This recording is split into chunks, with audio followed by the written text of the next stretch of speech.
Hi, Scott Weaver from Factory Direct Window Treatments. In our last segment I showed you how to install a traversing rod on this particular window. Now we're all set. We've got our drapes up and we've got this valance. And as if you remember, my formula is about 1/4 of your window size is what you want for the stack back of the draperies. And in this case it was 6 inches on this side and 6 inches on that side. And you can see how close we are. It's right there. So that formula worked out great. Now we're going to talk about this nice valance. I'm going to show you how to make this. So what I love about this valance is it's a very tailored, I'll step out of the way so you can see it. It's a very tailored look.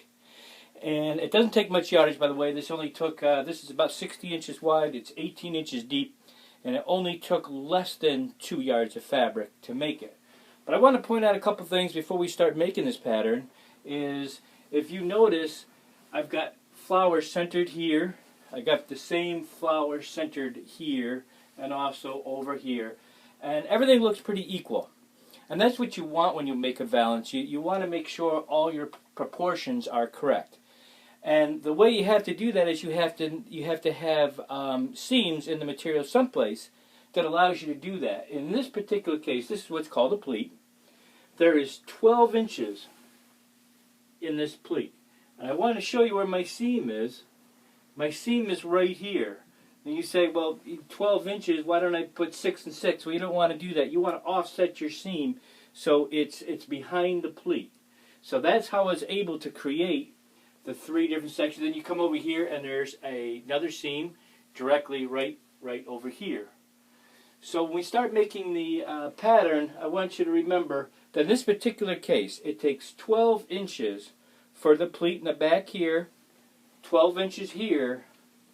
You're going to want 6 inches here, half of what you use there, and then plus your return. Your return is the piece, this piece that returns back to the walls called the return. The other thing I want to point out are how wide you should be making each section. Well, in this particular case, this is a 60-inch wide valance. So what you want to do is you want to have 30 inches here, 15, and 15. That'll equal your 60. If this window was 40, you would want this to be 20 inches, 10 inches, and 10. So that's how you figure out your formula. Having said that, we're going to go ahead and make the pattern. So I'll talk to you in a couple minutes. Thanks.